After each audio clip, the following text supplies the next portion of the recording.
அதிசயமாய் தாங்கும் தேவ பிரசன்னம் என்ன நடந்தால் எதிர்கொள்ளுவோம். ஒவ்வொரு நாளிலும் நம் தேவன் நம்முடன் சென்று நடத்துவாரே. I'll be continuing my studies from the so-called Lord's Prayer this evening. கர்த்தருடைய ஜெபம் என்று அழைக்கப்படுகிறதான அந்த பகுதியிலிருந்து தொடர்ந்து இந்த நாளிலே நாம் தியானிக்க போகிறோம். Actually, it was not the prayer that Jesus was praying every day. இது ஒவ்வொரு நாளும் இயேசு கிறிஸ்து ஜெபித்த ஜெபம் அல்ல. No, it was a prayer that Jesus taught to his disciples as a model, as a template. இயேசு கிறிஸ்து தன்னுடைய சீடர்களுக்கு கற்றுக் கொடுத்த ஒரு ஜெபத்தினுடைய முன்மாதிரி என்று சொல்லலாம். You know, you can see this prayer in Matthew chapter 6 and Luke chapter 11. மத்தேயு எழுதின சுவிசேஷம் 6ஆம் அதிகாரத்திலும் லூக்கா எழுதின சுவிசேஷம் 11ஆம் அதிகாரத்திலும் இந்த ஜெபத்தை நீங்க வாசிக்க முடியும். In Matthew chapter 6, this prayer which Jesus taught is a little longer than in Luke chapter 11. மத்தேயு எழுதின சுவிசேஷத்துல லூக்கா எழுதின சுவிசேஷத்தை காட்டிலும் சில வார்த்தைகள் அதிகமாக இருக்கும். There are more details in Matthew chapter 6 than in Luke chapter 11. லூக்கா எழுதின சுவிசேஷம் 11ஆம் அதிகாரத்தை காட்டிலும் மத்தேயு எழுதின சுவிசேஷம் 6ஆம் அதிகாரத்துல இந்த ஜெபம் சற்று நீளமானதாக இருக்கிறது. You know, when you look at the life of Jesus, he was a man of prayer. இயேசு கிறிஸ்துவின் வாழ்க்கையை பார்க்கும் பொழுது அவர் ஒரு ஜெபத்தின் மனிதனாக இருந்திருக்கிறார். The longest prayer in the Bible is from John chapter 17 in the New Testament is John chapter 17. வேதத்திலே மிக நீளமான ஜெபம் யோவான் எழுதின சுவிசேஷம் 17ஆம் அதிகாரத்திலே பதிவு செய்யப்பட்டிருக்கிறது. That is the prayer that Jesus really prayed for his disciples and also for the future disciples. இயேசு கிறிஸ்து தன்னுடைய சீடர்களுக்காகவும் எதிர்காலத்தில் வரப்போகிற தன்னுடைய சீடர்களுக்காகவும் ஜெபித்த ஜெபம் அது. Just before going to the cross of Calvary, Kalvari சிலுவைக்கு அவர் போவதற்கு சற்று முன்பதாக, just before he had to lay down his life தன்னுடைய for the sins ஜீவனை of this world, இந்த உலகத்தின் பாவங்களுக்காக தன்னுடைய ஜீவனை அவர் விடுவதற்கு முன்பதாக he had you and me in mind. உங்களையும் என்னையும் அவர் தம்முடைய சிந்தனையில் வைத்திருந்தார். When you read this prayer exactly, go through this entire prayer, இந்த ஜெபம் முழுவதும் நீங்க வாசித்து பார்க்கும்போது he's not praying, Lord, keep me away from this cross now. ஆண்டவரே இந்த சிலுவையிலிருந்து என்னை நீர் காப்பாற்றும் விலக்கி வைக்கும் என்று ஜெபிக்கவில்லை. He didn't say, Lord, help me to bear the pain right now. ஆண்டவரே வலியை தாங்கிக் கொள்வதற்கு எனக்கு உதவி செய்தருளும் என்று ஜெபிக்கவில்லை.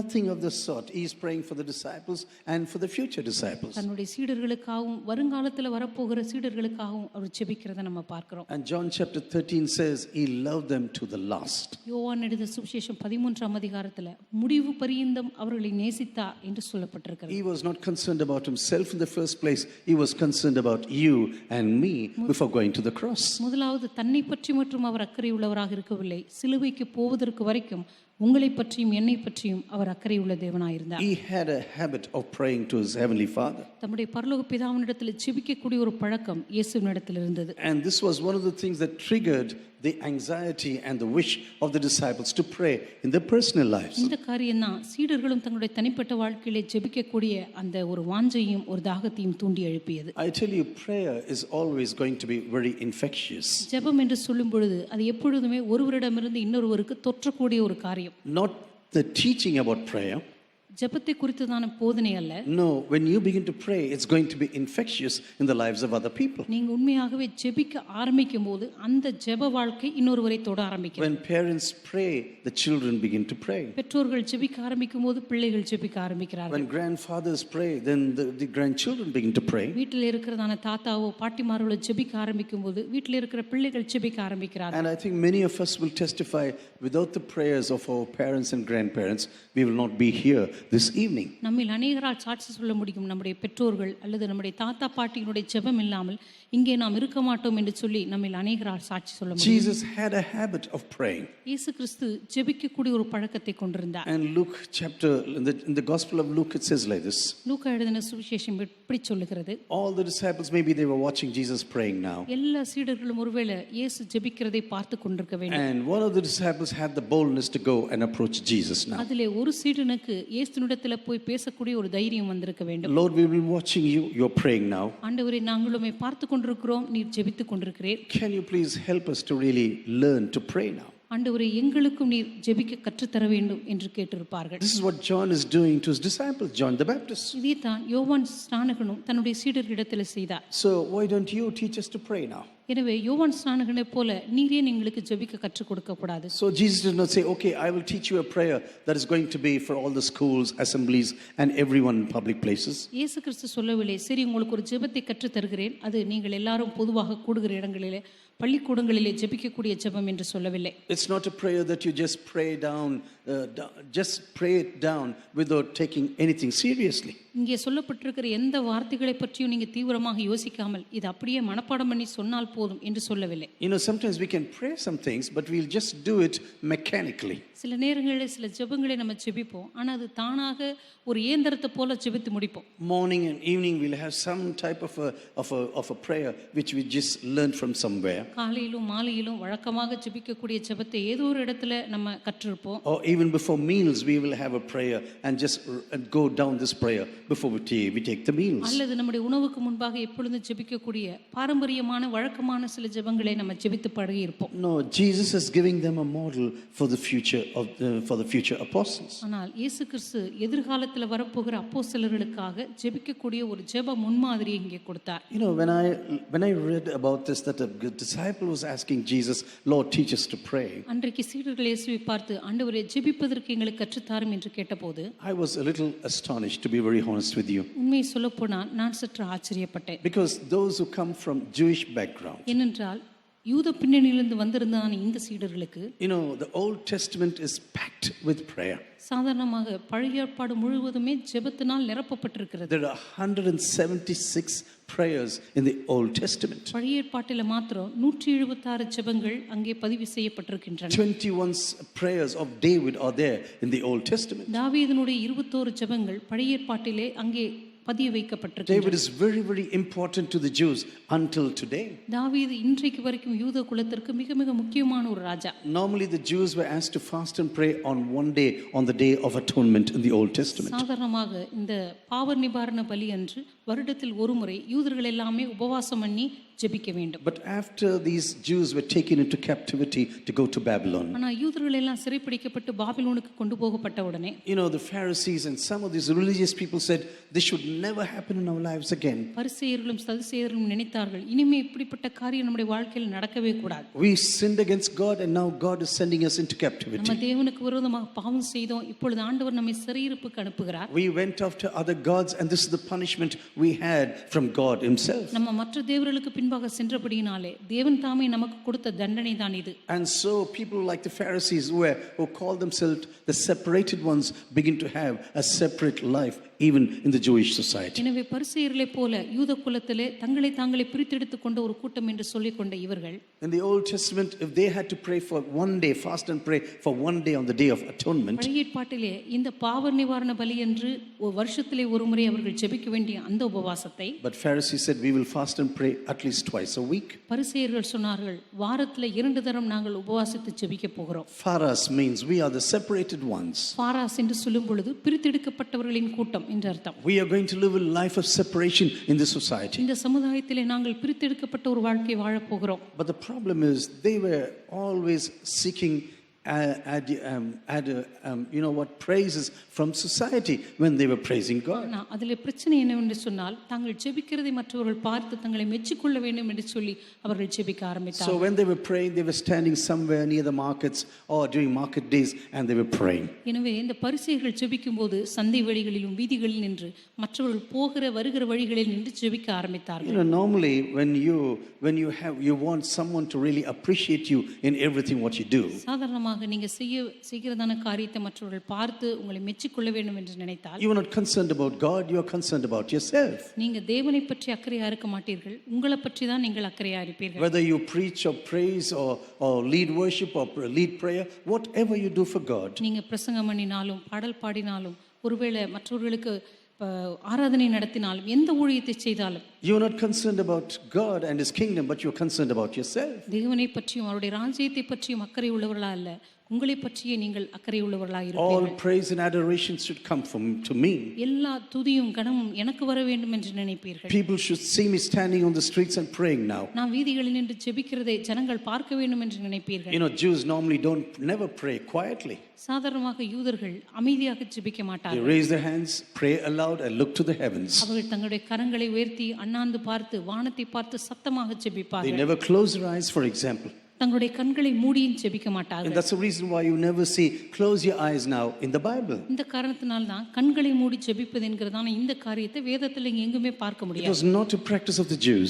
இது யூதர்களுடைய ஒரு ஜெப பழக்கம் அல்ல. They just looked up to the heavens like this and they started to pray. அவர்கள் வானத்தை அண்ணாந்து பார்த்து கண்களை திறந்து சத்தமாக ஜெபிப்பார்கள். So everyone who saw them on street corners, எனவே வீதிகளிலும் சந்தைகளிலும் அவர்களை பார்த்தவர்கள் எல்லாம், everyone who saw them near marketplaces, அல்லது சந்தை வெளிகளே அவர்களை பார்த்தவர்கள் எல்லாரும், oh, they should say, oh, you are wonderful people, you are prayerful O people. நீங்க ரொம்ப ஜெபிக்கிறவங்க அற்புதமான ஜனங்கள் என்று சொல்ல வேண்டும் என்று நினைத்தார்கள். When they give to the poor, everyone should know about this. ஏழைகளுக்கு அவர்கள் கொடுக்கும் பொழுது மற்றவர்கள் பார்க்க வேண்டும் என்று நினைத்தார்கள். When they fast and pray, everyone should know they are fasting now. அவர்கள் உபவாசம் பண்ணி ஜெபிக்கும் போது அவர்கள் உபவாசம் இருக்கிறார்கள் என்று மற்றவர்களுக்கு தெரிய வேண்டும் என்று நினைத்தார்கள். I think Jesus was watching everything of this in society. இயேசு கிறிஸ்து சமுதாயத்தில் நடக்கிற இப்படிப்பட்ட காரியங்கள் எல்லாம் பார்த்து கொண்டிருந்திருப்பார் என்று Not நினைக்கிறேன். only in society in those days, but I think Jesus is watching this even today amongst us. அந்த நாட்களில் சமுதாயத்தில் நடந்தது மாத்திரமல்ல, இன்றைக்கும் நம்ம மத்தியில் நடக்கிறதை தேவன் பார்த்து கொண்டுதான் இருக்கிறார். This God who searches the hearts of men, மனுஷருடைய இருதயங்களை ஆராய்ந்து பார்க்கிற இந்த தேவன், this God who knows everything that is going on in our hearts right now, நம்முடைய இருதயங்களில் நடந்து கொண்டிருக்கிற எல்லாவற்றையும் அவர் பார்க்கிறார். He knows why we are praying. நம்ம ஏன் ஜெபிக்கிறோம் என்று அவருக்கு தெரியும். Do we need sympathy from other people? மற்றவர்களிடத்திலிருந்து பரிதாபத்தை பெற்றுக்கொள்ளும்படியாகவா, Are we looking for adoration from other people? அல்லது மற்றவர்களை என்னை பார்த்து பாராட்ட வேண்டும் என்பதற்காகவா? Should we pray so that we get appreciation from other people? நம்ம ஜெபிக்கும் போது மற்றவங்க நம்மளை பார்த்து மெச்சிக்கொள்ள வேண்டும் என்பதற்காக ஜெபிக்கிறோமா? You know, Jesus was watching this and he told to his disciples very clearly, இயேசு கிறிஸ்து இது எல்லாவற்றையும் பார்த்து தம்முடைய சீடர்களிடத்தில் சொன்னது, no one needs to see know that you are fasting. நீங்க உபவாசம் இருக்கிறது மனுஷருக்கு தெரிய வேண்டிய அவசியம் இல்லை. No one needs to appreciate you when you come to my presence. நீங்க என்னுடைய பிரசன்னத்துக்கு வருவதை வேறு யாரும் பார்த்து உங்களை பாராட்ட வேண்டிய அவசியம் இல்லை. You should go into a room, lock yourself and begin to pray. நீ அறைக்குள் சென்று கதவை பூட்டி தாளிட்டு அந்தரங்கத்தில் இருக்கிற உன் பிதாவை நோக்கி ஜெபம் பண்ணு. This God is a spirit who looks at everything in secret. இந்த ஆவியா இருக்கிற தேவன் அந்தரங்கத்தில் பார்க்கிற எல்லாவற்றையும் அவர் கண்ணோக்கி And he பார்க்கிறார். will also bless you in secret completely.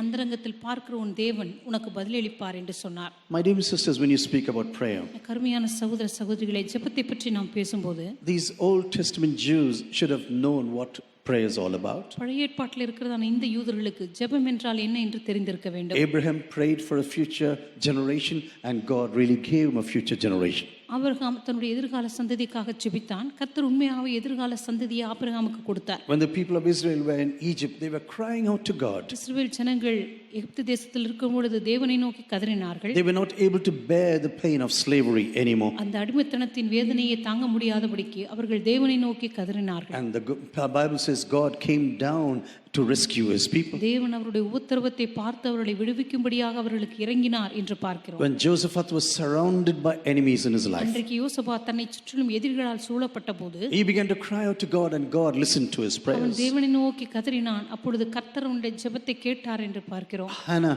had a very difficult time at home. ஆனால் தன்னுடைய வீட்டிலே மிக கடுமையான ஒரு சூழ்நிலையில் A இருந்தார். lot of teasing from another woman.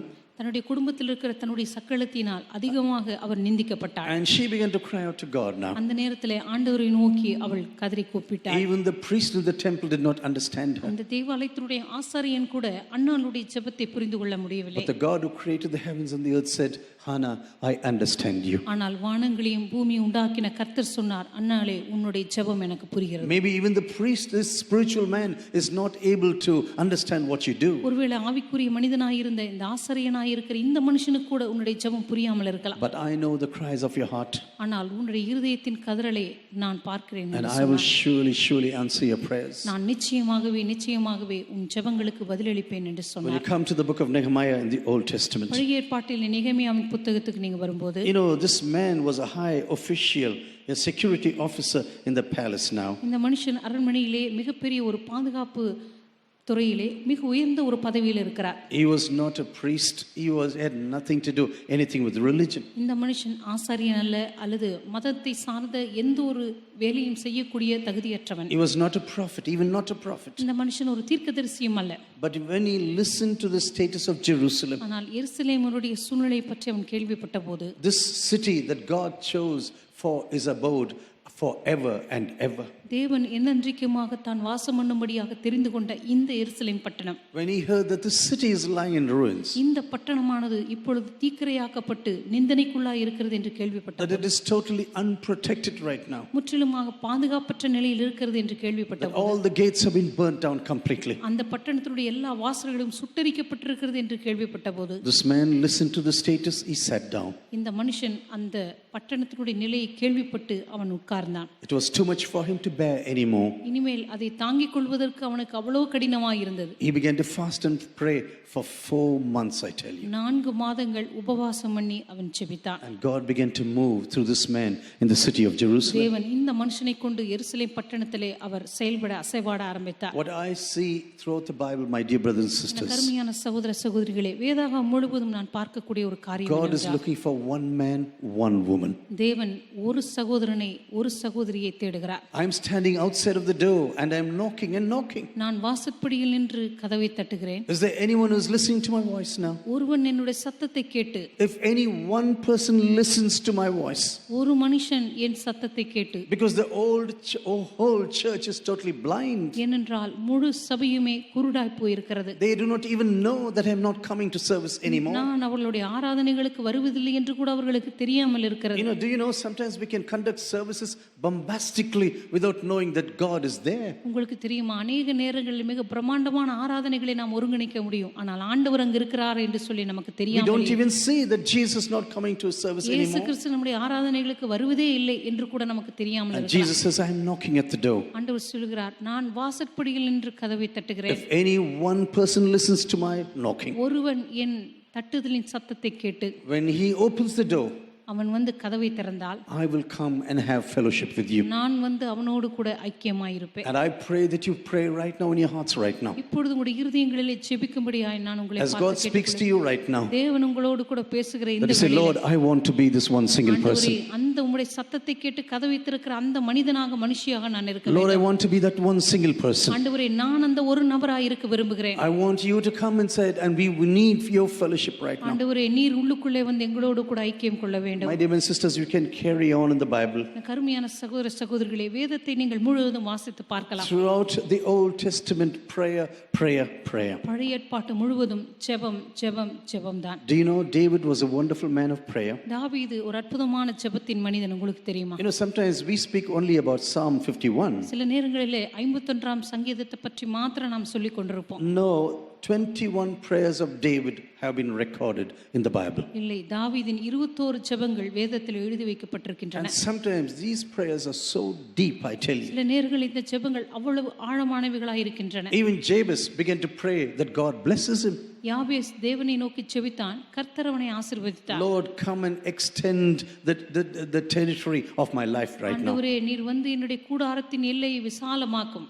God listened to the prayers of Daniel. ஆண்டவர் தானியேலின் ஜெபத்தை கேட்டார். Or the king Hezekiah, for example. எசேக்கியேல் ராஜாவினுடைய ஜெபம். Even though God said he's going to die right now, நீ மரித்து போகிறாய் என்று கர்த்தர் அவனுக்கு சொன்னபோது, because of his prayer, everything was turned around. அவனுடைய ஜெபத்தினாலே எசேக்கியாவினுடைய வாழ்நாள் கூட்டி கொடுக்கப்பட்டது. 15 years God says you are going to live still more. 15 வருடங்களை கர்த்தர் அவனுக்கு கூட்டி கொடுத்தார். Jonah cried out from the belly of a fish, right? அந்த மீனின் வயிற்றிலிருந்து யோனா கர்த்தரை நோக்கி கூப்பிட்டான். And this great prophet Elijah, for example, அல்லது மிகப்பெரிய தீர்க்கதரிசியாக இருந்ததான இந்த எலியா, he cried out over the body of a little boy.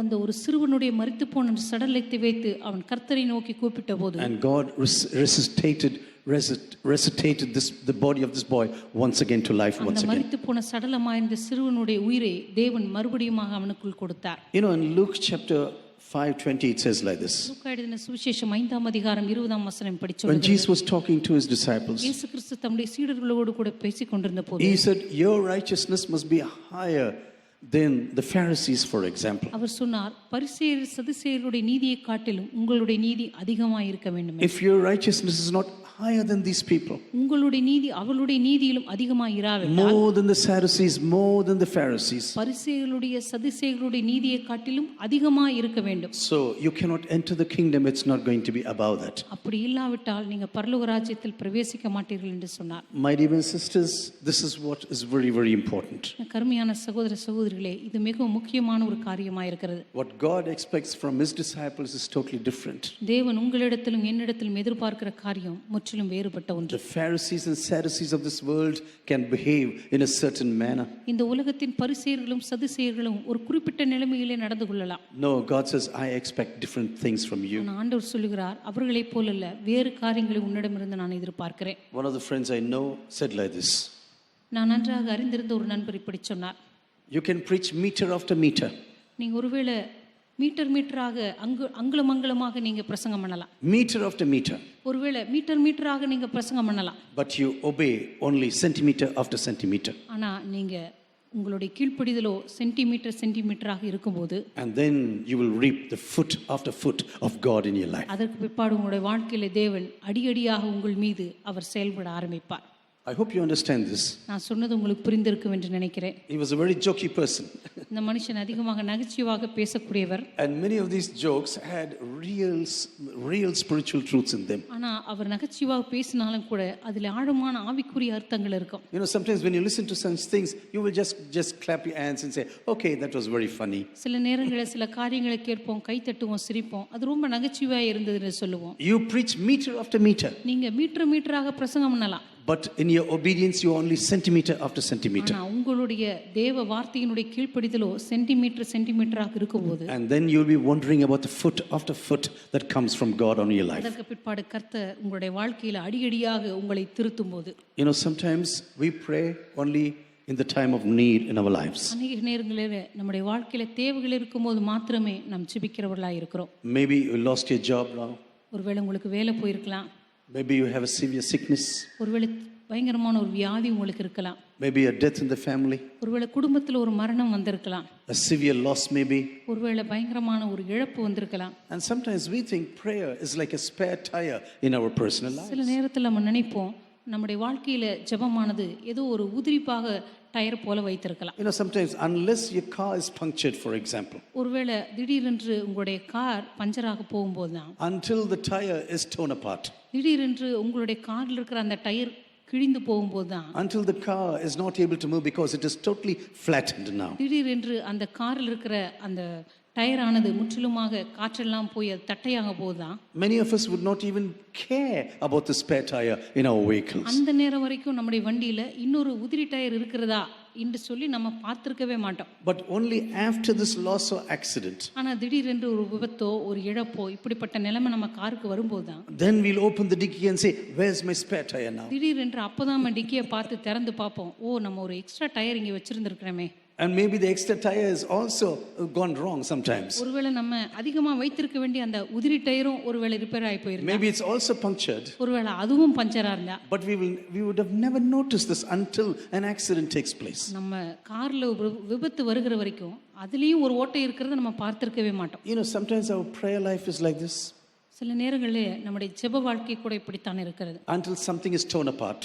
நம்முடைய தனிப்பட்ட வாழ்க்கையில ஏதோ ஒன்று கிழிந்து போகும் வரைக்கும், until something is punctured that you're not able to move in life anymore. ஏதோ ஒரு காரியத்துல ஓட்டை விழுந்து இனிமே பிரயாணம் பண்ண முடியாது என்கிற ஒரு நிலைமை வருகிற வரைக்கும், maybe something has totally flattened in your personal life or in your family or in your business. உங்களுடைய வியாபாரத்திலேயோ குடும்பத்திலேயோ தனிப்பட்ட வாழ்க்கையிலோ திடீரென்று ஒரு காரியம் முற்றிலுமாக இழந்து போன பிற்பாடு, then we begin to cry out to God. அதுக்கப்புறம் ஆண்டவரை பார்த்து கதற ஆரம்பிப்போம். You know, whatever you love the most, for that you will always pray in your personal lives. உங்க வாழ்க்கையில எதை நீங்கள் அதிகமாக நேசிக்கிறீர்களோ அதுக்காக நீங்க ஒவ்வொரு நாளும் ஜெபிப்பீர்கள். Maybe something is highly supreme in your life. உங்க வாழ்க்கையில ஏதோ ஒரு காரியத்தை நீங்க ரொம்ப உன்னதமாக வைத்துக் கொண்டிருப்பீர்கள். And somehow you want to get hold of this matter. எப்படியாவது இது என் வாழ்க்கையை விட்டு போகவே கூடாது என்று சொல்லி கெட்டியாக பிடித்துக் கொண்டிருப்பீர்கள். Maybe it's a person or a thing or something else in your life. ஒருவேளை அது ஒரு நபரா இருக்கலாம், ஒரு காரியமா இருக்கலாம். And as soon as you pray, you begin to pray for this one single person. எப்ப ஜெபிக்க ஆரம்பிச்சாலும் சரி, அந்த ஒரு காரியத்துக்காக அந்த ஒரு நபருக்காக தான் நீங்க ஜெபிப்பீங்க. For this one single thing that is so supreme for you in your personal life. அது உங்க தனிப்பட்ட வாழ்க்கையில மிகவும் உயர்ந்த நிலைமையில நீங்க வைத்திருக்கிறதுனால. You know, what do you think about your what do you think when you're all alone in your life, for example? நீங்க உங்க வாழ்க்கையில அல்லது உங்க அறையில நீங்க தனிமையா இருக்கும் பொழுது எதை பற்றி நீங்கள் சிந்திக்கிறீர்கள்? What you think the most when you're alone is going to affect your life on the longer run. நீங்க தனிமையா இருக்கும் பொழுது எதை பற்றி அதிகமாக சிந்திக்கிறீர்களோ அதுதான் எதிர்காலத்தில் உங்களை அதிகமாய் பாதிக்கக்கூடிய ஒரு விஷயம். For that you will always take time to pray. அதற்காக எப்பொழுதுமே நீங்க ஜெபிக்க நேரத்தை எடுத்துக்கொள்வீர்கள். You know, sometimes we can be alone and we'll be pondering in our heads. ஒருவேளை நீங்க தனிமையா இருக்கும்போது ஏதோ ஒரு காரியத்தை பற்றி சுற்றி சுற்றி யோசித்துக் கொண்டே இருக்கலாம். There'll be something supreme in your personal life. உங்க தனிப்பட்ட வாழ்க்கையில் இருக்கிற ஏதோ ஒரு உன்னதமான ஒரு காரியம். And for this one supreme thing you will always keep praying. அந்த ஒரு காரியத்துக்காக எப்பொழுதுமே நீங்க தொடர்ந்து ஜெபித்துக் கொண்டே தான் இருப்பீர்கள். And so when Jesus gave this template into the hands of his disciples, இயேசு கிறிஸ்து அன்றைக்கு ஜெபிக்கக்கூடிய இந்த ஒரு முன்மாதிரியை தன்னுடைய சீடர்களிடத்தில் கொடுத்தபோது he said, when you pray, just follow this template and this is how you should need to pray. நீங்க ஜெபிக்கும்போது இந்த முன்மாதிரியை பின்பற்றி நீங்க ஜெபிக்கும்படியாய் விரும்புகிறேன் என்று ஆண்டவர் சொன்னார். You know, I do not know whether you have noticed this when you read this prayer. இந்த ஜெபத்தை நீங்க வாசிக்கும்போது இது நீங்க கவனித்தீர்களா இல்லையா என்று எனக்கு தெரியவில்லை. Maybe in some families you have recited this prayer thousands of times in your ஒருவேளை lives. சில குடும்பங்கள்ல உங்களுடைய தனிப்பட்ட ஜெப வேளைகள்ல ஆயிரக்கணக்கான முறை இதை நீங்க மனப்பாடமாக சொல்லியிருக்கலாம். Our Father, thou art in heaven. பரமண்டலங்களில் இருக்கிற எங்கள் பிதாவே. Everything starts with a relationship. எல்லாமே ஒரு உறவில் ஆரம்பிக்கிறது. Without a relationship there can be no prayer. உறவில்லாமல் ஜெபம் இருக்க முடியாது. You know, sometimes people wonder, why am I not praying at all? சில நேரங்களில் சில மனிதர் ஆச்சரியப்படுவதுண்டு, நான் ஏன் ஜெபிக்கவே மாட்டேங்கிறேன். My question is, do you have a relationship with God in your life? அப்படியானால் நீங்க யோசித்து பாருங்க, உங்களுக்கு தேவனோடு கூட ஒரு உறவு இருக்கிறதா? You know, when you love a person, you would like to spend time with that person. நீங்க ஒரு நபரை நேசித்தா அந்த நபரோடு கூட நேரம் செலவழிக்க விரும்புவீர்கள். You don't want to be alone without this single person. இந்த நபர் இல்லாமல் நீங்க வாழவே விரும்ப மாட்டீர்கள். When you really love God with all of your heart, உங்களுடைய முழு மனதோடு கூட தேவனை நீங்கள் நேசித்தால், when you really want to give everything to this one God, அந்த ஒரு தேவனுக்கு உங்க வாழ்க்கை இருக்கிற எல்லாவற்றையும் நீங்கள் கொடுக்க விரும்பினால், and you always want to speak to this one God because he is supreme in your personal life. ஏனென்றால் உங்களுடைய தனிப்பட்ட வாழ்க்கையில் அவரே உயர்ந்தவராக இருக்கிறபடினாலே எப்பொழுதுமே அவரோடு கூட பேச ஜெபிக்க விரும்புவீர்கள். Hallowed be thy name. உம்முடைய நாமம் பரிசுத்தப்படுவதாக. You are so high above everything in this world. இந்த உலகத்தில் இருக்கிற எல்லாவற்றை காட்டிலும் நீர் மேன்மையானவர், உன்னதமானவர். You are holy, you are saintly in my personal life. நீர் பரிசுத்தமுள்ளவர், என்னுடைய தனிப்பட்ட வாழ்க்கையிலே நீர் மிகவும் உயர்ந்தவர். Your name of qualities is high above everything in this world. உங்களுடைய நாமத்தினுடைய தரமானது இந்த உலகத்தில் இருக்கிற எல்லாவற்றை காட்டிலும் மேன்மையானது. Your name determines about everything that is happening in my life. உம்முடைய நாமமானது என்னுடைய வாழ்க்கையில் நடைபெறுகிற எல்லாவற்றையும் தீர்மானிக்கிற ஒரு நாமம். When God is at such a position in your personal life, கர்த்தர் அப்படிப்பட்ட ஒரு இடத்திலே உங்களுடைய வாழ்க்கையில காணப்படுவார் என்று சொன்னார். and because he means everything to you in your personal life, தனிப்பட்ட வாழ்க்கையில் ஆண்டவர் தான் உங்களுக்கு எல்லாமாக இருந்தால், the first thing you begin to pray is about God himself. நீங்க முதல்ல ஜெபிக்கக்கூடிய காரியமே தேவனை பற்றியதாக மட்டும்தான் இருக்கும். Hallowed be thy name. உம்முடைய நாமம் பரிசுத்தப்படுவதாக. Hallowed be thy name. உம்முடைய நாமம் பரிசுத்தப்படுவதாக. My Father, my Abba Father. என்னுடைய தகப்பனாய் இருக்கிற என் தேவனே. You know, I do not know why God used this word exactly. ஆண்டவர் ஏன் இந்த வார்த்தையை பயன்படுத்தி இருக்கிறார் என்று எனக்கு We தெரியவில்லை. can compare this to this word daddy, what we use right now in these days. இந்த வார்த்தை சாதாரணமாக டாடி என்று, அதாவது அப்பா என்று அழைக்கக்கூடிய அந்த வார்த்தை. You are my daddy in my personal life. நீங்கள் என்னுடைய தனிப்பட்ட வாழ்க்கையிலே என் தகப்பனாக இருக்கிறேன். You are supreme above everything else in this world. இந்த உலகத்தில் இருக்கிற எல்லாவற்றை காட்டிலும் நீர் மேன்மையுள்ளவராக இருக்கிறீர். You determine about everything what is happening to me. வாழ்க்கையில் நடக்கிற எல்லாவற்றையும் தீர்மானிக்கிற ஒரு தேவனாக நீர் And இருக்கிறீர். because you determine everything in my personal life, என்னுடைய தனிப்பட்ட வாழ்க்கையில் எல்லாவற்றையும் நீர் தீர்மானிக்கிறபடியினால் I begin to speak about your kingdom.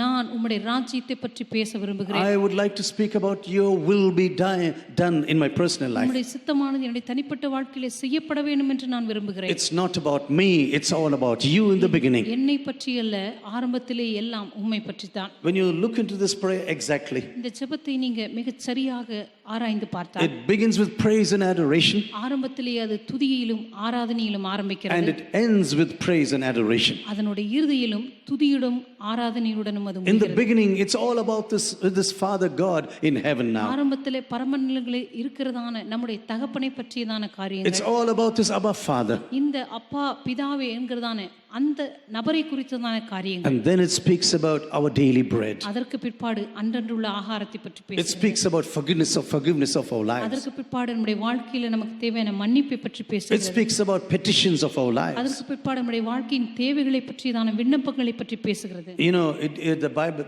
bread is something what those people really needed in those days. அந்த நாட்களிலே அப்பம் என்பது ஆகாரம் என்பது நம்முடைய அனுதின வாழ்க்கையிலே தேவைப்படுகிற ஒன்று. Jesus did not say, give us this day our daily ice cream, for example.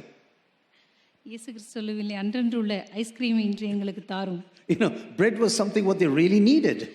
உணவு அப்பம் என்று சொல்வது நமக்கு அனுதினம் தேவைப்படுகிற ஆகாரத்தை குறிக்கிறது. They say, oh, I need ice cream right now, Lord. ஆண்டவரே, எனக்கு இப்பொழுது ஒரு ஐஸ்கிரீம் தேவை Or ஆண்டவரே. a black forest cake or something like that. ஆண்டவரே, எனக்கு இப்போ ஒரு பிளாக் ஃபாரஸ்ட் கேக் வேண்டும். You know, Jesus did not teach like this. ஆண்டவர் அப்படி நமக்கு கற்றுத் தரவில்லை. When you begin with God, நீங்க ஆண்டவரோடு கூட ஆரம்பிக்கும் போது slowly you come to your personal needs.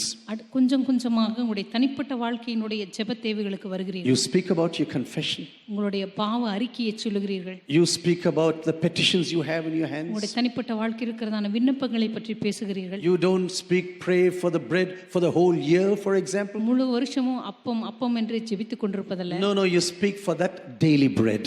அன்றன்றுள்ள ஆகாரத்துக்கு தான் ஆண்டவர் ஜெபிக்க சொல்லியிருக்கிறார். Do you know what God really likes from you and me? ஆண்டவர் உங்களிடம் என்னிடம் விரும்புகிற ஒரு காரியம் என்ன தெரியுமா? That we are totally dependent on Him every day of our lives. நம்முடைய வாழ்க்கையின் ஒவ்வொரு நாளுக்கும் அவரையே சார்ந்திருக்க வேண்டும் என்பதுதான் ஆண்டவருடைய விருப்பம். The greatest tragedy of today is இன்றைக்கு இருக்கிற மிகப்பெரிய ஒரு பரிதாபமான காரியம் என்னவென்றால், sometimes we have a fat bank account sometimes. நமக்கு நம்முடைய வங்கி கணக்குல அது பெருத்து கொண்டே இருக்க வேண்டும். வீங்கி கிடக்குது. That's what I tell you. You know, sometimes our bank account is so fat. நம்முடைய வங்கி கணக்கு அது வீங்கி போய் இருக்கிறது. And so we don't pray for our daily bread. அதனால இன்றைக்கு நம்ம அன்றன்றுள்ள ஆகாரத்துக்குலாம் ஜெபிக்கிறது இல்ல. Lord, what about giving me the bread for the next 5 years? ஆண்டவரே, அடுத்த 5 வருஷத்துக்கான ஆகாரத்தை கொடுத்துட்டீங்கன்னா, How about the harvest for the next 10 years? எப்படி ஒரு 10 வருஷத்துக்கான அறுவடையை You கொடுத்துட்டீங்கன்னா, know, when you go through this prayer, I tell you, in the coming weeks, it's going to be really exciting. வருகிறதான இந்த வாரங்கள்ல இந்த ஜெபத்தை ஒவ்வொன்றாக நம்ம தியானிக்கும் போது அது ரொம்ப பரவசப்படுத்தக்கூடிய ஒரு காரியம். One verse after the other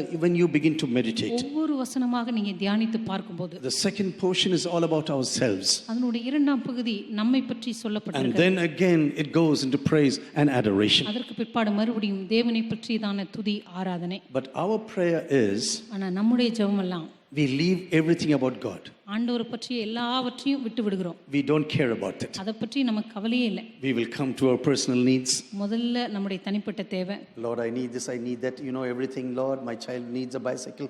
I need a motorcycle. Everything we begin to pray. ஆண்டவரே, எனக்கு இது வேணும் ஆண்டவரே, உங்களுக்கு தெரியுமே என் பிள்ளைக்கு ஒரு சைக்கிள் வேணும், எனக்கு ஒரு மோட்டார் சைக்கிள் வேணும். Yeah, and if you give me a BMW, that'll be wonderful. ஆண்டவரே, நீங்க ஒரு BMW கார் கொடுத்தா கூட நல்லதுதான். And I will really praise and worship you.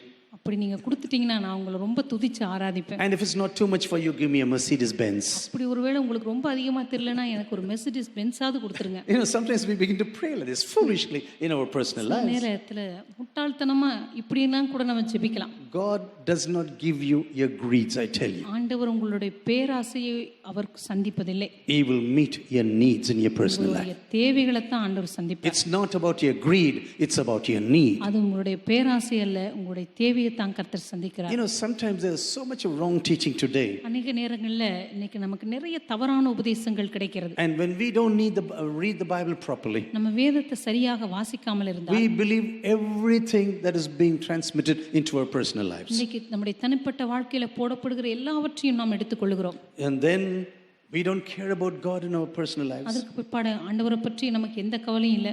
And suddenly one day puncture is happening in our lives. திடீர் என்று பார்த்தா நம்ம வாழ்க்கை பிரயாணத்துல ஒரு பெரிய ஓட்டை. And then we come to the Lord and say, Lord, I have puncture once again. அதுக்கப்புறம் ஆண்டவரிடத்துல ஆண்டவரே, இதோ பாரும் என்னுடைய வாழ்க்கையில் இருக்கிற இந்த ஓட்டை. Lord, see my puncture now. ஆண்டவரே, இப்போ இந்த என் வாழ்க்கையில விழுந்த இந்த ஓட்டையை பாரு. Can you see the tube that is being torn away? ஆண்டவரே, இந்த சக்கரத்துல இருக்கிற இந்த டியூபை பாருங்க, அந்த ரப்பர் எல்லாம் கிழிஞ்சு போயிருக்கு. Now there are tubeless tires, yeah, so something is developed now. இப்போ டியூப் இல்லாத டயர்களும் இருக்குது, அதுல ஒரு முன்னேற்றம் இருக்க தான் செய்யுது. Lord, the tire is broken down. ஆண்டவரே, பாருங்க இப்போ என்னுடைய இந்த வாழ்க்கை சக்கரம் உடைந்து போயிருக்கிறது. Everything is flattened, Lord. I am not able to move. அதுல எந்த ஒரு காற்றும் இல்ல, எல்லாம் தட்டையா இருக்கு. Everything is flattened, Lord. ஆண்டவரே, இந்த வாழ்க்கை சக்கரம் எல்லாம் தட்டையாய் கிடக்கிறது. Maybe God will ask you this question. ஆண்டவர் உங்களை பார்த்து இந்த கேள்வியை கேட்பார்னு நினைக்கிறேன். Where were you this long? இவ்வளோ நாளாக எங்கே போயிருந்த? Until this puncture happened in your personal life. உன்னுடைய தனிப்பட்ட வாழ்க்கையில் இந்த ஓட்டை விழுங்க வரைக்கும், Until this tire of your life was torn apart. உன்னுடைய வாழ்க்கையின் இந்த சக்கரமானது கிழிந்து இரண்டாய் போகிற வரைக்கும். You know, godly wisdom is that you seek the face of God when everything is going on well. தேவனுடைய ஞானம் என்பது என்ன தெரியுமா? உங்களுடைய வாழ்க்கையில எல்லாமே நன்றாய் போய் கொண்டிருக்கும் போதே தேவனை தேடிக்கொண்டே இருப்பதுதான். You have everything in your life God is providing for you. கர்த்தர் உங்களுக்கு தேவையான எல்லாவற்றையும் கொடுத்து கொண்டிருப்பார். And a wise man seeks the face of God even at that time. ஞானமுள்ளவன் அந்த நாட்களிலும் தேவனை தேடிக்கொண்டே இருப்பான். Lord, thank you for your wonderful provision. ஆண்டவரே, உம்முடைய அற்புதமான போஷாக்குக்காக உமக்கு நன்றி. Lord, I thank you for your wonderful protection. ஆண்டவரே, உம்முடைய அற்புதமான பாதுகாப்பிற்காக நன்றி. Don't come to the Lord when everything is empty. உங்க வாழ்க்கையில எல்லாம் காலியான பிற்பாடு ஆண்டவரிடத்தில் வருவதல்ல. When God is plentiful in your personal lives. தேவன் உங்களுடைய வாழ்க்கையில தாராளமாய் கொடுக்கும்போது, And then you come and say, Lord, help me now in this situation. அதுக்கப்புறம் ஆண்டவரிடத்தில் வந்து, ஆண்டவரே, இந்த சூழ்நிலையில் எனக்கு நீர் உதவி செய்யும். You know, sometimes you know the language of little babies, for example. சில நேரங்களில் சிறு பிள்ளைகள் பேசுகிறதான அவளுடைய பாஷைகளை நம்ம கேட்டிருப்போம். It's all about I, myself. நான், எனக்கு, என்னுடையது. You know, this is what babies talk about. பொதுவா பிள்ளைகள் பேசுகிற பாஷை இதுதான். I need milk. எனக்கு பால் வேணும். Where's my bed? என் படுக்கை எங்க? Where's my pillow now? என் தலகாணி எங்க? You know, this is how children pray to us, for example. இப்படிதான் பிள்ளைகள் நம்மிடத்துல கேட்கறதெல்லாம். And sometimes we remain in this situation for a long time in our personal lives. நம்முடைய தனிப்பட்ட வாழ்க்கையில இந்த ஜெப சூழ்நிலையிலே அநேக வருஷங்கள் இருந்திருப்போம். It's all about me and myself. நான், எனக்கு. Lord, fits for I am the most important person. ஆண்டவரே, என் வாழ்க்கையில நான் தான் மிக முக்கியமான நபர். I the first 8 places of my life. முதல்ல 8 இடத்துல நான். And 9th position maybe they. ஒருவேளை 9வது இடத்துல அவங்க வரலாம். And 10th place in again I. மறுபடியும் 10வது இடத்துல மறுபடியும் நான். You know, sometimes when you listen to the prayers of people, சில நேரத்துல ஜனங்களுடைய ஜெபத்தை நம்ம கேட்கும்போது, you know, you focus on the kingdom and God's will in your life. ஆண்டவருடைய ராஜ்யத்தையும் அவருடைய சித்தத்தையும் நீங்க நோக்கி பார்த்து Seek கொண்டிருக்கீங்க. ye the kingdom of God first in your life. முதலாவது தேவனுடைய ராஜ்யத்தையும் அவருடைய நீதியும் தேடினார். Then everything else will be given unto you. ஆண்டவர் சொன்னார், மற்ற எல்லாம் உங்களுக்கு கூட கொடுக்கப்படும். Do you really believe this in your life? உண்மையா உங்க வாழ்க்கையில விசுவாசிக்கிறீங்களா? Everything will be given to you. எல்லாம் உங்களுக்கு கூட கொடுக்கப்படும். But we are so concerned, we are so baby like in our ஆனா prayers. நம்மளுடைய ஜெபங்களில் நம்ம ஒரு குழந்தைத்தனமா இருக்கிறபடினால, And we say, Lord, I need this, I need this, I need that, I need this. It's for me, it's for me, it's for me. ஆண்டவரே, இது எனக்கு இது வேணும், அது வேணும், இது வேணும், எல்லாம் எனக்கு என்று கேட்டுக்கொண்டிருக்கிறபடினால, Always about our personal needs. எல்லாமே நம்முடைய தனிப்பட்ட தேவை குறித்து தான் நம்முடைய ஜெபமே. You know, I'm not telling this to boast about myself. இது என்னை பற்றி பெருமை பாராட்டும்படியாக இதை நான் சொல்லவில்லை. Some maybe 20, 30 years, maybe 30 years ago, when I was preaching about this scripture. ஒரு முறை கிட்டத்தட்ட ஒரு 20-30 வருடங்களுக்கு முன்பதாக இந்த பகுதியை பற்றி நான் பிரசங்கம் பண்ணின போது, You know, God knows everything what I need already. எனக்கு தேவையான எல்லாவற்றையும் என் தேவன் ஏற்கனவே அறிந்திருக்கிறார். He is concerned about the anything, everything in nature. இயற்கையில இருக்கிற எல்லாவற்றையும் ஆண்டவர் பொறுப்பெடுத்துக் கொள்கிறார். அதை பற்றி அக்கறை உள்ளவராயிருக்கிறார். He is concerned about the birds and the foxes and the flowers of the fields.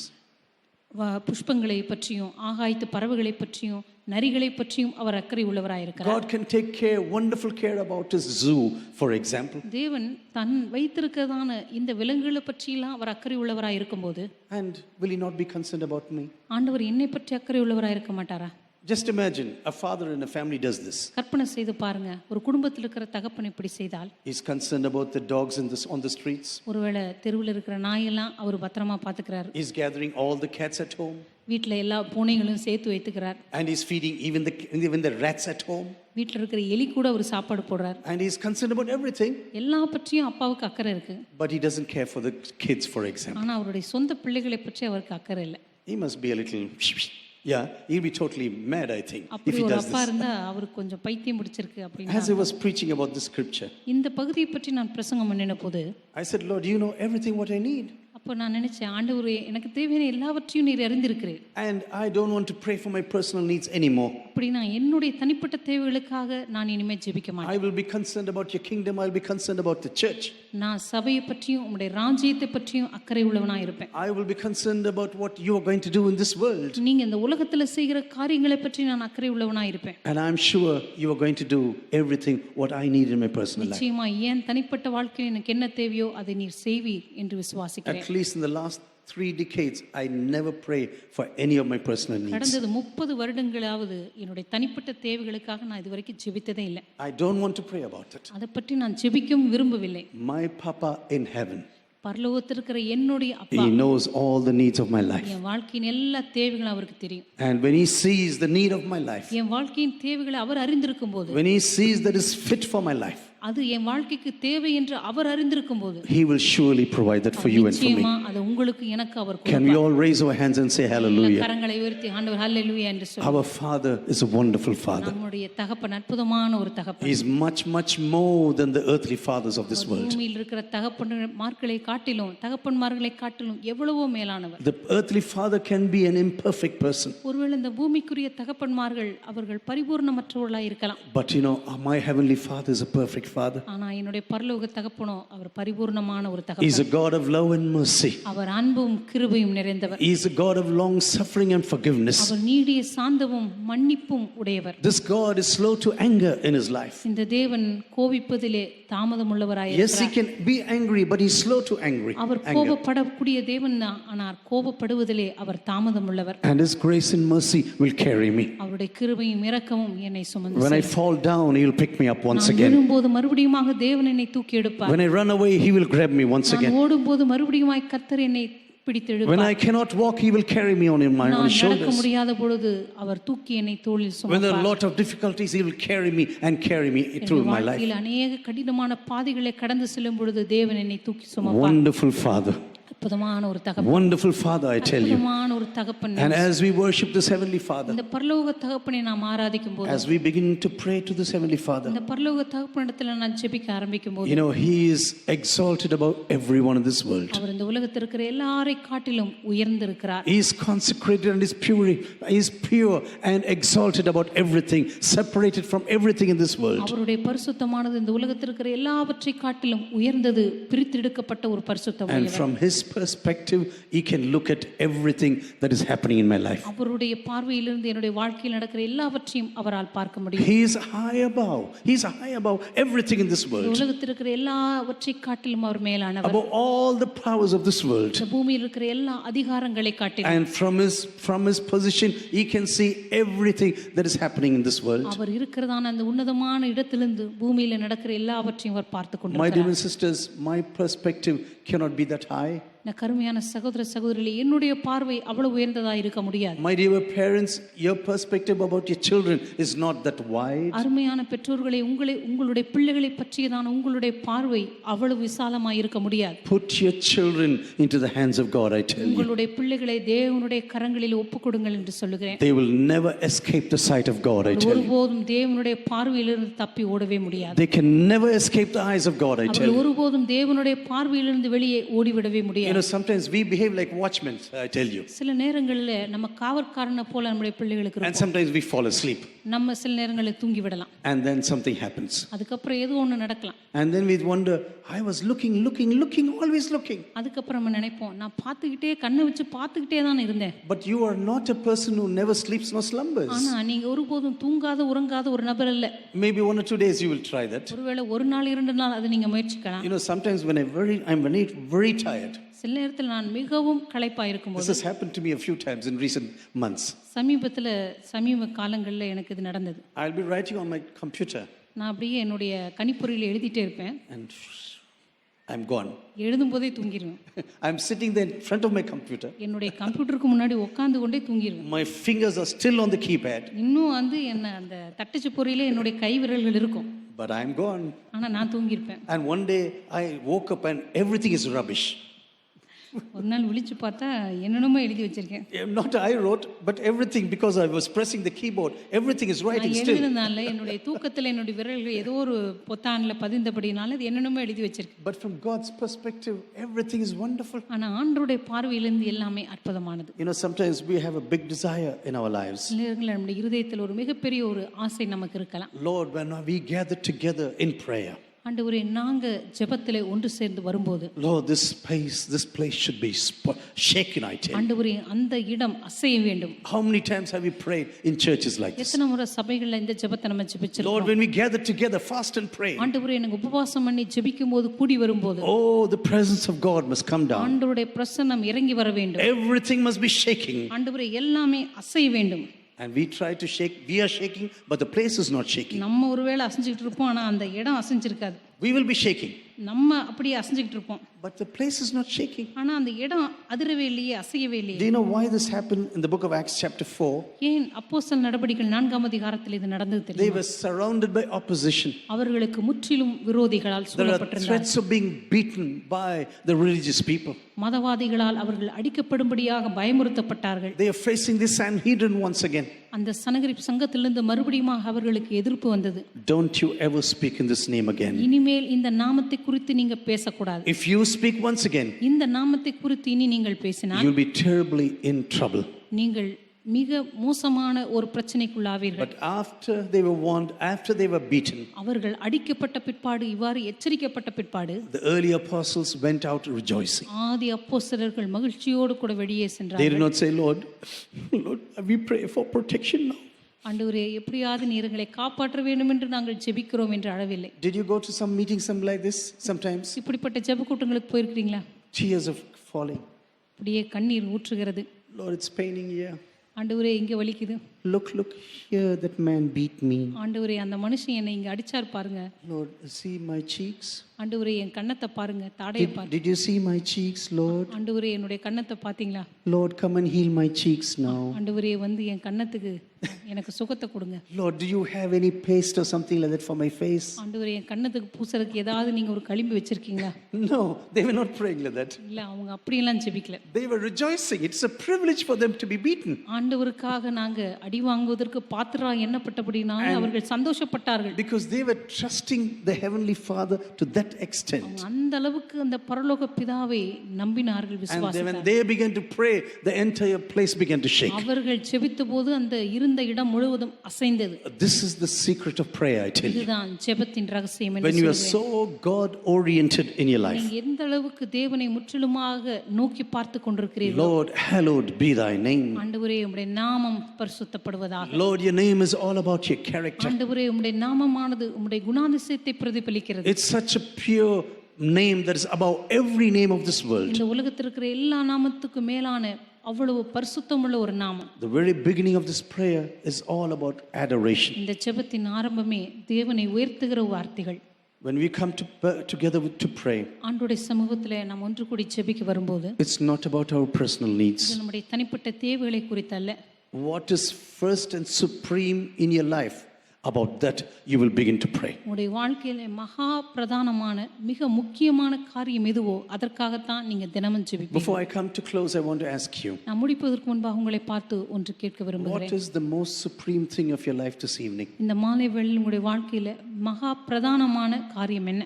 And about this supreme thing, you are always praying. இந்த பிரதானமான காரியத்துக்காக தான் நீங்க எப்பொழுதுமே ஜெபித்துக் கொண்டிருப்பீர்கள். But if God is the highmost, the topmost, and the most supreme in your personal life, ஆண்டவர் தான் உங்களுடைய வாழ்க்கையில பிரதானமான மிக உன்னதமான இடத்தில் இருப்பார் என்று at சொன்னார். the very beginning of your prayer, you will begin to burst out in praise and worship. உங்களுடைய ஜெபத்தினுடைய ஆரம்பமே ஆராதனையிலே நீங்கள் ஆராதிக்க துதிக்க ஆரம்பிப்பீர்கள். And when you begin to praise and worship, நீங்க துதித்து ஆராதிக்கும் போது everything really changes. எல்லாமே மாற ஆரம்பிக்கும். Do you know there is power in your prayer, personal praise and worship? உங்களுடைய தனிப்பட்ட துதி ஆராதனையிலே ஒரு வல்லமை இருக்கிறது உங்களுக்கு தெரியுமா? It's not about worshiping together in the church. ஏதோ சபையில் ஒன்று கூடி ஆராதிப்பது மாத்திரமல்ல. You know, when we are alone in the presence of God, ஆண்டவருடைய பிரசன்னத்துல நம்ம தனிமையா இருக்கும்போது, when we can really lock the doors of our rooms, நம்முடைய அறையின் கதவை நம்ம சாத்தி தாளிடும்போது, when we don't want to spend time with other people, right? மற்ற மனுஷர்களோடு நாம் நேரத்தை செலவிட விரும்பாத போது, You know, sometimes we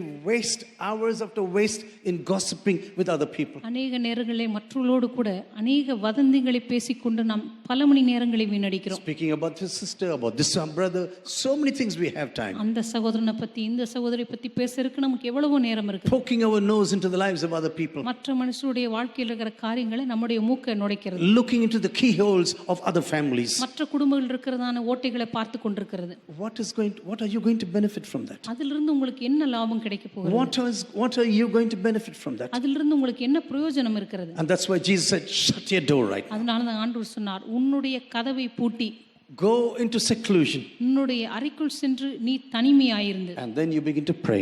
அதற்கு பிற்பாடு நீ ஜெபிக்க ஆரம்பி. Our Father, thou art in heaven. பரமண்டலங்களில் இருக்கிற எங்கள் பிதாவே, Hallowed be thy name. உம்முடைய நாமம் பரிசுத்தப்படுவதாக. Your name is supreme above every name of this world. உம்முடைய நாமம் இந்த உலகத்தில் இருக்கிற எல்லா நாமங்களை காட்டிலும் மேலான நாமம். You know, one thing I want to say and close this evening. ஒரு காரியத்தை சொல்லி இந்த மாலை வேளை நான் முடிக்க விரும்புகிறேன்.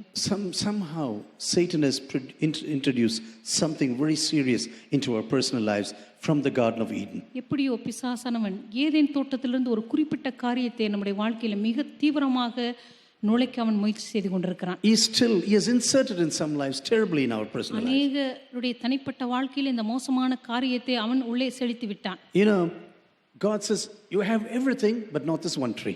ஆண்டவர் சொன்னார், உங்களுக்கு எல்லாம் இந்த தோட்டத்தில் உண்டு, ஆனால் இந்த ஒரு காரியம் மாத்திரம் அல்ல. But you know what Satan said? ஆனா பிசாசு என்ன சொன்னான் தெரியுமா? You have everything but this one thing is very important. உங்களுக்கு எல்லாம் இருக்கிறது, ஆனா இந்த ஒரு காரியம் தான் உங்களுக்கு ரொம்ப முக்கியமானது. And until you get this one single thing, இந்த ஒரு காரியம் உங்களுக்கு கிடைக்கும் வரைக்கும் you keep on chasing. நீ தொடர்ந்து அதை துரத்தி கொண்டே இரு. What is this one thing you are chasing? நீங்க துரத்தி கொண்டிருக்கிற அந்த ஒரு காரியம் என்ன? Every one of us will have something that we are chasing.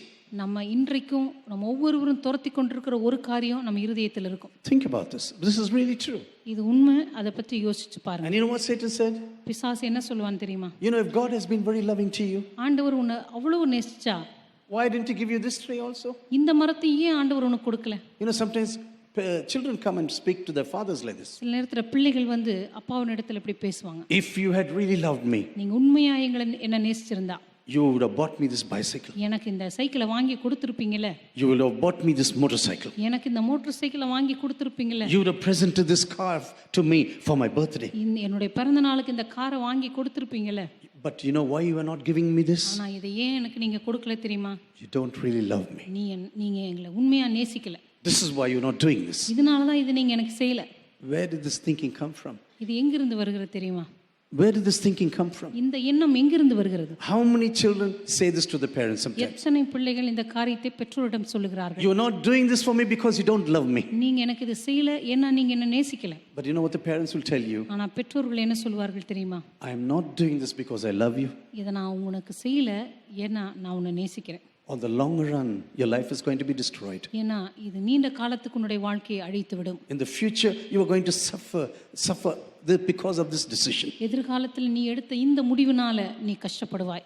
My dear sisters, when we begin to speak about prayer, என்ன கருமையான சகோதர சகோதரிகளே, ஜெபத்தை பற்றி நம்ம பேசும்போது you could have come from a prayerful background like the disciples. நீ ஒருவேளை இந்த சீடர்களை போன்ற நல்ல ஒரு ஜெபிக்கிற சூழ்நிலையிலிருந்து நீங்க வந்திருக்கலாம். But now slowly you have gone away from prayer. ஆனா கொஞ்சம் கொஞ்சமாக ஜெபத்தை விட்டு நீங்க விலகி போயிருக்கலாம். You know, the first generation Christians usually pray very well. ஆரம்ப கால சந்தையில் இருந்த அந்த நபர்கள் எல்லாம் அதிகமாக ஜெபித்திருக்கிறார்கள். The second generation, yeah, it's okay. இரண்டாம் சந்ததி கொஞ்சம் பரவாயில்ல. From the third generation, everything vanishes. மூன்றாம் சந்ததியில எல்லாமே மறைந்து போனது. Fourth generation, nothing is there. நாலாம் சந்ததியில ஒண்ணுமே இல்லை. Do you know this? Watch families closely. I will tell you. குடும்பங்களை நல்லா கூர்ந்து கவனித்து பாருங்க. Once such a God-fearing family. ஆரம்பத்துல அந்த குடும்பம் அவ்வளவு தேவபக்தியுள்ள குடும்பமா இருந்திருக்கும். And before they reach the fourth generation, நாலாம் சந்ததி அவங்க அடைகிறதுக்கு முன்பாக everything is vanishing. எல்லாமே கொஞ்சம் கொஞ்சமாய் மறைந்து போய் கொண்டிருக்கும். We have no time to worship God. ஆண்டவரை ஆராதிப்பதற்கு எனக்கு நேரமே இல்லை. Maybe you and I are in the same situation today. ஒருவேளை நீங்களும் நானும் இந்த சூழ்நிலையில இருக்கலாம். Our grandfathers, grandmothers were prayerful people. ஒருவேளை நம்முடைய தாத்தா பாட்டி ரொம்ப ஜெபிக்கிறவர்களா இருந்திருப்பார்கள். Our parents would have been very prayerful people. ஒருவேளை நம்முடைய பெற்றோர்கள் அதிகமாக ஜெபிக்கிறவர்களாக இருந்திருப்பார்கள். But now we are slowly going away from God. நான் இப்பொழுது நாம் கொஞ்சம் கொஞ்சமாக ஆண்டவருடைய பிரசன்னத்தை விட்டு போய் கொண்டிருக்கிற சந்ததியா இருப்போம். Professional success, வெளிப்படையான தொழில் வெற்றி, high living style, வாழ்க்கையில உயர்ந்த வாழ்க்கை தரம், great earnings, பெரிய பெரிய வருமானங்கள், everything blurs our spiritual eyes. நம்முடைய இதெல்லாமே நம்முடைய ஆவிக்குரிய கண்களை மங்கலாக்கி கொண்டிருக்கிறது. Where we can never say it's enough. இது போதும் அப்படின்னு சொல்ற இடத்துக்கு நம்ம வருகிறதே இல்லை. You know, this is the message of John the Baptist. Do you know that? இதான் யோவான் ஸ்நானகருடைய செய்தி உங்களுக்கு தெரியுமா? John the Baptist's message was, Tell, it is enough now. யோவான் ஸ்நானகனுடைய செய்தியே உங்களுக்கு இருக்கிறது போதும் என்று எண்ணுங்கள். We are just going up the spiral in this rat race. ஆனா இந்த சுழற்படியில நம்ம மேல மேல மேல போறதுக்கு விரும்பிக் கொண்டே தான் இருக்கிறோம். And suddenly everything is punctured in our lives. திடீரென்று எல்லாம் நம்முடைய வாழ்க்கையில ஓட்டைகள் விழ ஆரம்பிக்கிறது. Everything is torn apart. எல்லாமே நம்ம வாழ்க்கையில கிழிந்து உடைந்து போக ஆரம்பிக்கிறது. And suddenly everything is flattened that we are not able to move. திடீரென்று நம்முடைய வாழ்க்கையில எல்லாம் தட்டையான சூழ்நிலை, நகர முடியாத நிலைமை. I want to close with one sentence. ஒரு வாக்கியத்தை சொல்லி முடிக்க விரும்புகிறேன். This father has a real character. இந்த பரலோக தகப்பனுக்கு ஒரு உண்மையான குணாதிசயம் இருக்கிறது. And he doesn't want his name to be spoiled. அவருடைய நாமமானது ஒருபோதும் தூஷிக்கப்பட அவர் விரும்புவதில்லை. You know, sometimes we tell to our children, சில நேரத்தில் நம்முடைய பிள்ளைகளை பார்த்து இதை நம்ம சொல்லுவோம். don't destroy the name of our family. நம்முடைய குடும்ப பெயரை கெடுக்காத. Don't destroy the name of my family. நம்முடைய குடும்ப பெயரை கெடுக்காத. Do you know we can also destroy the name of our heavenly Father? அதே போல நம்முடைய பரலோக தகப்பனுடைய பெயரை கூட நம்ம கெடுக்க முடியும். உங்களுக்கு தெரியுமா? Through our own lifestyle. நம்முடைய வாழ்க்கை நிலைமை மூலமாக We begin to run this rat race just like the people in this world. இந்த வாழ்க்கை முறையில இந்த உலகத்தோடு கூட நாம ஓடிக்கொண்டிருக்கிறதுனால More, more, more. இன்னும் வேணும், இன்னும் வேணும், இன்னும் வேணும். Endless desires. முடிவில்லாத ஆசைகள், விருப்பங்கள். Suddenly flattened life. திடீரென்று வாழ்க்கையில் எல்லாம் தட்டையாய் போய் நகர முடியாத ஒரு நிலைமை. I want every eyes to be closed. எல்லாருடைய கண்களை மூடும்படியாக கேட்டுக்கொள்கிறேன். As we come to the presence of the Lord this evening, அவனுடைய பிரசன்னத்தில் இந்த மாலை வேளையில் நாம் வரும்போது, that you say, Lord, search my heart this evening. ஆண்டவரே என்னுடைய இருதயத்தை ஆராய்ந்து பாரும் என்று சொல்லுவோம். I want to lift up my heart towards you. ஆண்டவரே என்னுடைய வாழ்க்கையை உம்மை நோக்கி நான் திருப்ப விரும்புகிறேன். I want to raise my heart towards you. ஆண்டவரே என் இருதயத்தை உம்மை நோக்கி நான் உயர்த்த விரும்புகிறேன். Throw me not away from your presence. ஆண்டவரே உம்முடைய சமூகத்தை விட்டு என்னை தள்ளாதிரும். Take not the Holy Spirit away from me. உம்முடைய பரிசுத்த ஆவியை என்னை விட்டு எடுத்துக்கொள்ளாமல் இரும். I need you. ஆண்டவரே நீர் எனக்கு தேவை. I need you, Lord. ஆண்டவரே நீர் எனக்கு தேவை. Without you, I can do nothing. ஆண்டவரே நீர் இல்லாமல் என் வாழ்க்கையில் எதையும் நான் செய்ய முடியாது. Can we all start to pray in the presence of God? ஆண்டவருடைய பிரசன்னத்திலே நாம் ஜெபிக்கலாமா? Lord, you are my everything. ஆண்டவரே நீரே என்னுடைய வாழ்க்கையில் எல்லாமாக இருக்கிறீர். You are my everything. ஆண்டவரே நீரே என் வாழ்க்கையில் எல்லாமாக இருக்கிறீர். I want to place my life before you this evening. ஆண்டவரே உமக்கு முன்பாக என்னுடைய வாழ்க்கையை நான் அர்ப்பணிக்க விரும்புகிறேன். Lord, give me a thirst to come to your presence. ஆண்டவரே உம்முடைய பிரசன்னத்துக்கு வரக்கூடிய ஒரு தாகத்தை எனக்குள் அனுப்புவீராக. This is what David is praying when he speaks about prayer. தாவீது ஜெபிக்கும் பொழுது இதைத்தான் ஆண்டவருடைய பிரசன்னத்திலே கேட்டு ஜெபித்தான். This man who was wandering the Judean desert, அன்றைக்கு யூதாவின் வனாந்தரத்தில் அலைந்து கொண்டிருந்த இந்த தாவீது, who knew what thirst was all about. தாகம் என்றால் என்ன என்று அறிந்திருந்த இந்த தாவீது, He says, just like a deer pants for water, அவன் சொன்னான், மானானது நீரோடைகளை வாஞ்சித்து கதறுவது போல ஆண்டவரே, same way I am crying out for your presence. அதே போல ஆண்டவரே உம்முடைய சமூகத்துக்காக நான் கதறுகிறேன். I need you in my personal life. ஆண்டவரே என்னுடைய தனிப்பட்ட வாழ்க்கையில் நீர் எனக்கு தேவை. Just open your mouth and keep on speaking to Jesus. வாய்களை திறந்து இயேசுவோடு கூட பேச ஆரம்பியுங்கள். I need you, Lord. ஆண்டவரே நீர் எனக்கு தேவை.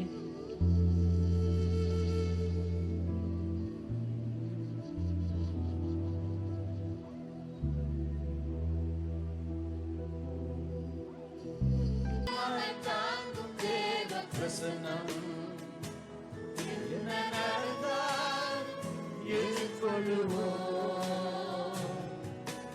ஒவ்வொரு நாளிலும் நம் தேவ